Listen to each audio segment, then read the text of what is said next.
As you can see, I've done a little bit of fixing on my truck.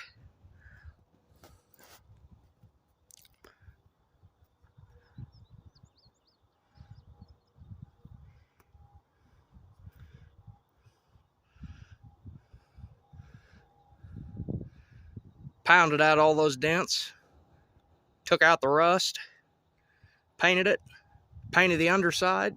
She's good to go. Fixed the door. Check this out.